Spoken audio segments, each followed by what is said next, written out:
이제 안경환 법무부 장관 후보자 사퇴가 지난 금요일 날 있었어요. 그 토요일과 일요일은 좀 급박하게 돌아간 측면이 있고, 그러면서 일요일 날 강경화 외교장관 후보자를 임명하는, 그리고 지금 월요일이 된 거란 말이에요.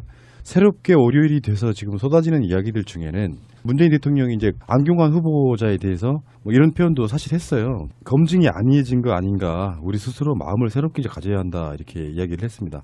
어찌됐건 간에 그게 사퇴할 사안이냐 아니냐에 대한 논란은 지금 사실 의미가 없는 것이고, 문재인 대통령도 이 정도 말한 거면 어떤 면에서 보면은 청와대 수석이나 이런 사람들한테 검증이 아니해진 거 아닌가 이렇게 표현했다는 것은 돌려서 뭔가 검증이 잘못됐다라고 이야기를 하는 거라고 저는 생각이 들고요. 문제는 어떤 숨어져 있는 의도도 없이 어떤 사람이 자기의 개인 비리를 갖고 낙마를 하게 되면 그럴 수 있죠. 잘못된 건 맞고요. 근데 이게 조직적으로 움직이는 어떤 저항이 있다거나 그런 게 있다면 그것도 문제가 있고, 그 조직적으로 움직이는 저항들 중에는 또 불법성이 있다는 어떤 논란이 있기 때문에 이야기를 전혀 안 하고 갈 수는 없는 거예요.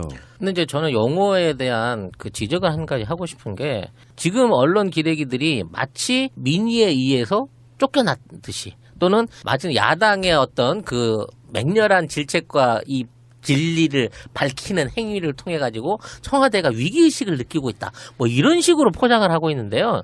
이건 전혀 아니고요. 본인이 스스로 사퇴를 했고, 그 사퇴를 하게 된 그 사안도 이혼 무효 소송에 연관된 전 부인이라고 해야 될지, 전에 혼인신고를 했었던 그분이라고 해야 될지, 그분에 대한 신상이 밝혀지는 것에 대한 부담감 때문에 자기 자신의 어떤 그 정당성 또는 목표를 강행하기 위해서 그쪽 가족의 피해를 줄 수 있는 그런 그 사생활에 대한 공개까지 일어나게 되기는 원치 않는다라는 선에서 청와대가 조율 후에 스스로 자진 사퇴를 한 겁니다. 그분이 분명히 말씀하셨어요. 나를 밟고서라도 넘어서 검찰 개혁은 반드시 이루어야 된다. 그 얘기는 뭐냐면, 자기 자신이 충분히 그 직무에 대한 그 자신감과 해야 될 의무감을 갖고 있는데도 불구하고, 자신 40년 전이에요. 40년 전에 있었던 본인의 어떤 잘못으로 인해서 이미 다른 사람과 가정을 꾸미고 있는 과거의 인연에 대한 피해를 줄여주기 위해서 스스로 사퇴의 길을 걸은 사람을 보고, 마치 자기네들이 승전보를 울려서 자기들이 억지로 끌어내린 듯한 지금의 언론이나 야당의 행태는 굉장히 껄끄럽고 보기 싫다는 거죠. 근데 문제는 일단 법무부 장관 후보자가 검찰 개혁의 상징으로 법조인 출신도 아닌 사람이, 더군다나 뭐 인권위원장 같은 걸 하면서 상당히 개혁적 인사를 그 자리에 내렸을 때는 검찰 내부적으로도 어마어마한 부담을 느꼈을 가능성 당연하죠. 뭐 그런 측면이 있는 것이고, 그래서 그 조직적으로 검찰 내부에서도 그 개혁 반대하는 움직임이 있다, 그런 이야기가 나오면서요. 청와대에서도 그런 이야기가 나왔고요. 지금 더불어민주당의 추미애 대표 같은 분들의 입에서도 그런 비슷한 이야기가 나옵니다. 조직적으로 지금 개혁을 반대하는 세력들의 움직임이 있다면 좌시하지 않겠다, 뭐 이런 식으로 이렇게 약간 경고성 멘트들을 날리고 있거든요. 뭐 우리는 순수하게 뭐 바라봤을 때 안경환이 뭐 잘못된 과거 때문에 중간에 그만두게 된 거야, 사퇴한 거야, 이렇게 볼 수도 있지만, 혼인 무효와 관련한 법원 판결문을 너무 쉽게 이렇게 입수한다라든지 하는 과정들을 보면, 우리는 뭐 정권이 바뀌었지만 사실은 우리가 말하는 법원이라든지 조중동이라는 환경, 또는 멀쩡하게 살아있는 자유한국당, 이렇게 어떤 삼각 고리로 봤을 때 최소한 다른 건 몰라도 검찰은 아마 한국 사회를 좌지우지하는 권력이잖아요. 그렇다 보니까 저 사람 내려오면 검찰 우리 기득권 굉장히 많이 뺏길 거야라는 생각이 들면서 정보가 입수되고 그런 것들이 낙마에 작용을 했다. 근데 그것도 검증 일환이라고 보면 그냥 뭐 이해 못할 바는 아니지만, 그게 불법성을 갖고 있다면 이거 문제가 될 수 있는 것이죠. 뉴스를 처음 접했을 때 의도치 않게 판도라 박스를 열었다라고 생각을 했었어요. 일반인인 제가, 대한민국 법을 전혀 모르는 제가 그냥 문득 생각했던 게, 그래, 조직적인 움직임이 없고 그냥 우연히 이런 기록을 발견했다 쳐도 40몇 년 전에 있는 기록 자체를 관람이 가능했다라는 그 사실 자체가 개혁 대상인 거예요. 그렇죠? 그리고 그게 가능했다면 그 개인정보 유출 법 자체를 개정을 해야 된다는 것을 본인들이 보여줌으로써, 그리고 이것을 또 언론까지 따라 쓰는 거, 그러면은 언론 개혁도 해야 된다는 걸 자기네들이 반증을 하고, 또 여기에 국회의원이 이것을 했다는 거. 그러니까는 삼박자들을 자기네들이 너무나도 타당하게 이런 게 있습니다라고 그 스펙타큘러하게 딱 발표를 했는데 제 귀에는 뭐만 들리듯이 그래 그러면은 너네들이 지금 판도라 박스를 열었는데 그것도 모르니? 라는 생각을 그냥 얼핏 했어요. 그리고 난 다음에 아침에 또 다른 이런 그 추가적인 정보가 나오면서 정말 그러면은 정말 이게 조직적으로 움직이지 않고서는 불법 행위가 일어났구나라는 결론을 그냥 추론으로 만들 수밖에 없더라고요. 후보자 인선 발표가 나기 전에 13일 날 밤에 이미 이 문건이 전혀 이 사태와 상관없는, 그러니까 누군지 이름은 지금 나와 있는데, 두 사람이 나와 있는데 이 사람이 누군지도 모르는데 아무튼 이 자료를 열람을 했어요.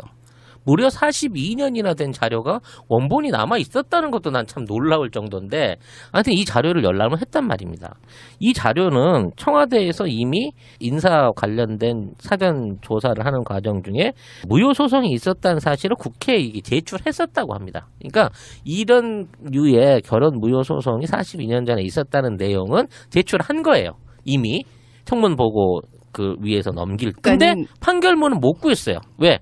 청와대도 이거는 구할 수 없는 문건이었거든. 맞습니다. 근데 이 발표가 있기 전에 전날 그 판결문을 어떤 놈이 떼다가 지금 있는 국회의원한테 던져주고 이 국회의원이 곧장 그게 신문 방송사에다가 이걸 날려가지고, 원래 원칙적으로 따지면 이제 이름 이외에 뭐 주소라든지 이름 뭐 생년월 같은 개인정보, 네. 개인 정보를 지워야 되는데 그게 고스란히 살아있는 상태에서 외부로 공개가 돼버렸단 말이에요. 그렇죠. 그러면서 청와대에서 준 자료라라고 우기고 있다는 거죠. 네.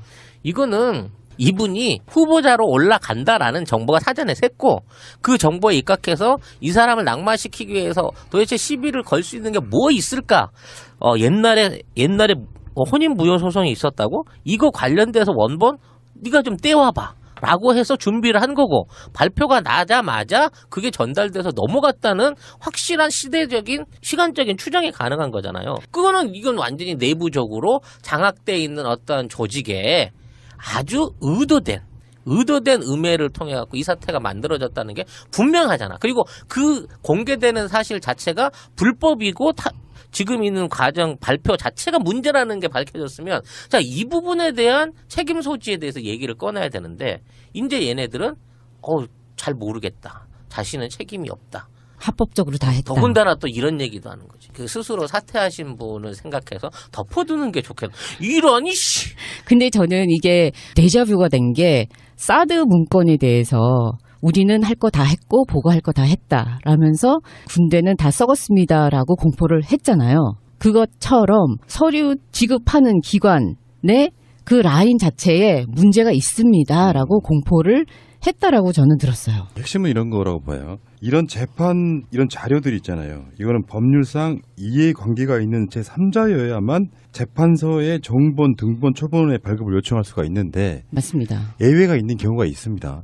이제 국회 인사청문회 법 관련해가지고 요구할 수는 있는데 일반 개인이 신청할 수는 없고요. 법에, 그러니까 이 사람이 중요한 국가의 직책을 맡기 때문에 이 사람에 대한 신상에 대한 자료를 요청하려고 할 때는 해당 청문위원회의 의결이나 국회 제적의원 3분의 1이 의결할 경우에 해당 자료를 요구할 수 있는 거예요. 그런데 그 절차 자체를 밟았다는 기록이 없잖아요. 네. 지금 뭐 국회 본회의에서 국회의원 3분의 1이 동의를 한 것도 아니고, 네. 안경환 후보자의 해당 상임위는 법사위였단 말이에요. 그 법무부 장관이기 네. 때문에 법사위 자체적으로 이거 주세요라고 요구한 적이 없는 상태. 이게 불법성에 관련된 문제가 저는 계속 있다고 보니까, 더군다나 저는 이렇게 봐요. 지금 청와대에서 그냥 나오는 메시지가 아니고요.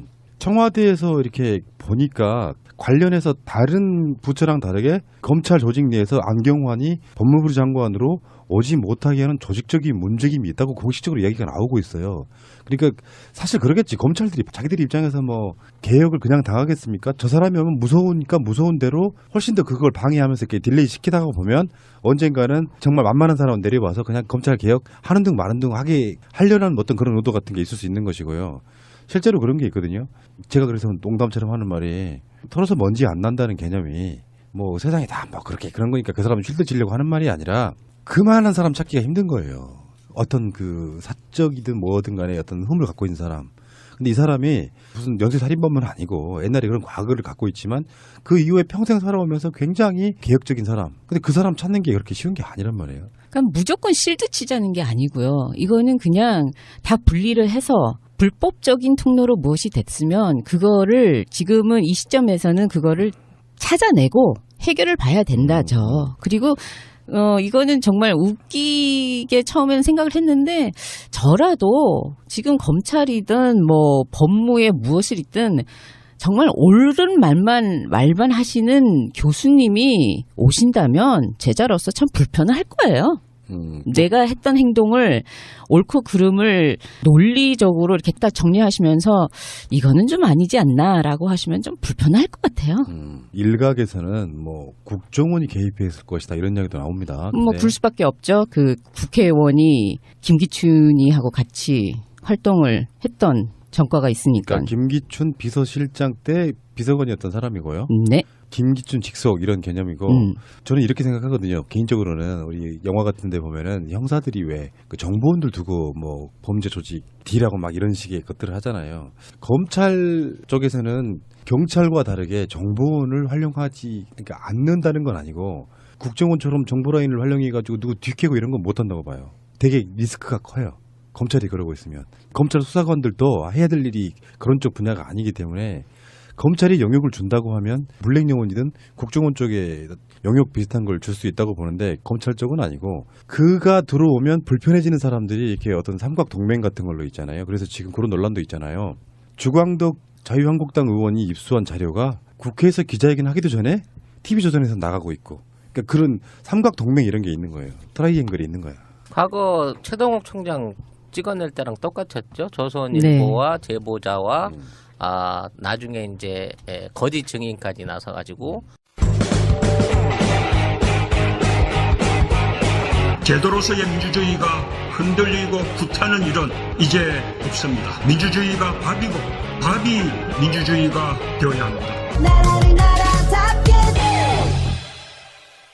지금 인사 논란 관련해서 문재인 대통령 지지율이 그러니까 이거는 다른 여론조사를 보시면 안 되고요. 리얼미터만 쭉 보시면 돼요. 그래서 지금 75%까지 내려왔다. 3% 하락했다. 그 전보다 리얼미터 조사로만 얘기를 하면요. 그래서 75%면 75%니까 왠지 너무 작은 것 같은 느낌. 80%를 이렇게 즐기다가 그렇긴 한데 이런 논란들이 벌어지고 그들도 바보가 아닌 이상은 어느 정도 작업에 착수하면 거기에 먹혀서 국민들이 지지 처리하는 사람들이 저는 일부 있을 수 있다고 보고 그걸 막 불안해할 필요는 없다고 생각해요. 다시 말씀드리지만 모든 현안에 있어서 지지율이 60%만 돼도 압도적인 여론조사의 의미가 없는 거예요. 75%면 4분의 3이 딱 정확하게 되는 거고 많은 국민들은 4분의 3 정도는 문재인 대통령이 잘하고 있다 이런 거기 때문에 어차피 그쪽으로 돌아갈 사람도 돌아가는 거다 이렇게 봐요. 이거를 이제 지지를 처지했다 그래서 어떤 비판 세력이나 적대적으로 돌아섰다는 게 아니거든요. 조금 더 관망세로 돌아섰다는 차원으로 봐야지. 자, 저거 하나 때문에 문재인은 못 믿을 사람이야. 나는 문재인을 이제부터 절대 믿지 않을 거야. 이런 류의 국민들은 사실상 나머지 전체 25%가 그런 국민이라고 취급받아서는 안 된다고 봐요. 근데 그런 것도 물어봤으면 좋겠어요. 정말 싫어요. 문재인이 정말 싫어서 지금 당장이라도 그만둬야 된다고 생각하시는 분은 몇 프로나 될까요? 라고 까놓고 한번 물어봐봐. 지금 25%? 15%? 나는 5%도 안 된다고 생각합니다. 지금 같은. 무조건 싫은 사람들이 있고요.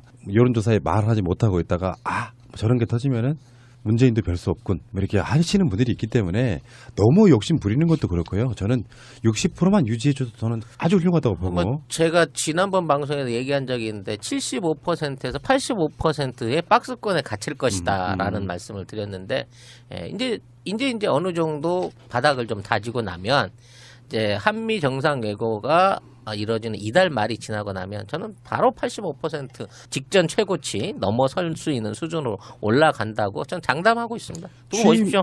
취임 5주차예요. 박근혜는 45%였고요.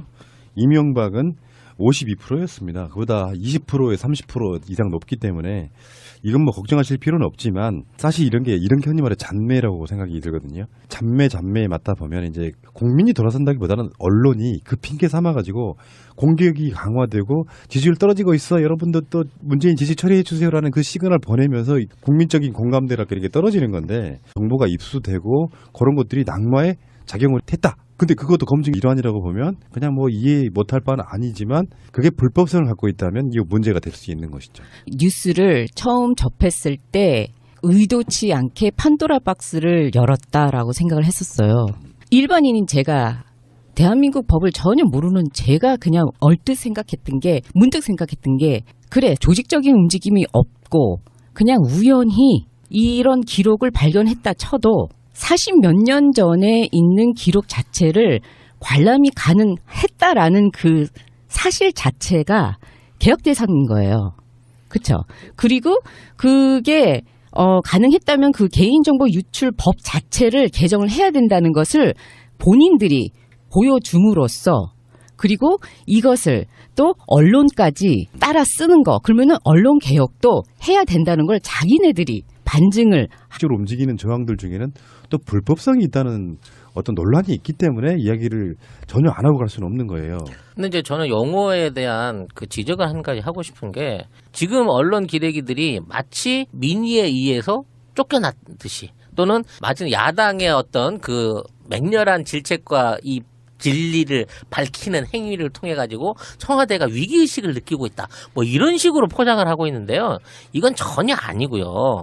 본인이 스스로 사퇴를 했고 그 사퇴를 하게 된 그 사안도 이혼 무효 소송에 연관된 전 부인이라고 해야 될지 전에 혼인신고를 했었던 그분이라고 해야 될지 그분에 대한 신상이 밝혀지는 것에 대한 부담감 때문에 자기 자신의 어떤 그 정당성 또는 목표를 강행하기 위해서 그쪽 가족의 피해를 줄 수 있는 그런 그 사생활에 대한 공개까지 일어나게 되기는 원치 않는다라는 뭐 그런 측면이 있는 것이고 그래서 그 조직적으로 검찰 내부에서도 그 개혁 반대하는 움직임이 있다. 그런 이야기가 나오면서요. 청와대에서도 그런 이야기가 나왔고요.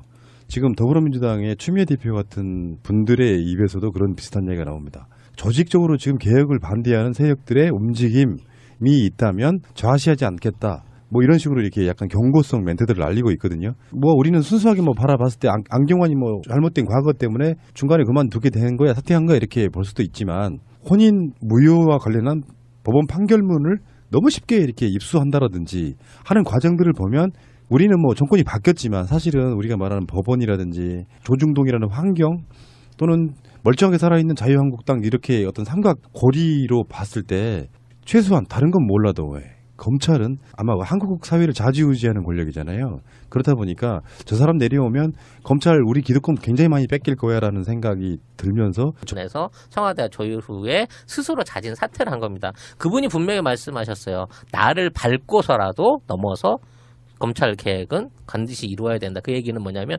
자기 자신이 충분히 그 직무에 대한 그 자신감과 해야 될 의무감을 갖고 있는데도 불구하고 자신 40년 전이에요. 40년 전에 있었던 본인의 어떤 잘못으로 인해서 이미 다른 사람과 가정을 꾸미고 있는 과거의 인연에 대한 피해를 줄여주기 위해서 스스로 사퇴의 길을 걸은 사람을 보고 마치 자기네들이 승전보를 울려서 자기들이 억지로 끌어내린 듯한 지금의 언론이나 야당의 행태는 굉장히 껄끄럽고 보기 싫다는 거죠. 근데 문제는 일단 법무부 장관 후보자가 검찰 개혁의 상징으로 법조인 출신도 아닌 사람이 더군다나 뭐 인권위원장 같은 걸 하면서 상당히 개혁적인 인사를 그 자리에 내렸을 때는 검찰 내부적으로도 어마어마한 부담을 느꼈을 가능성 당연하죠. 뭐. 이제 안경환 법무부 장관 후보자 사태가 지난 금요일 날 있었어요. 그 토요일과 일요일은 좀 급박하게 돌아간 측면이 있고 그러면서 일요일 날 강경화 외교장관 후보자를 임명하는 그리고 지금 월요일이 된 거란 말이에요.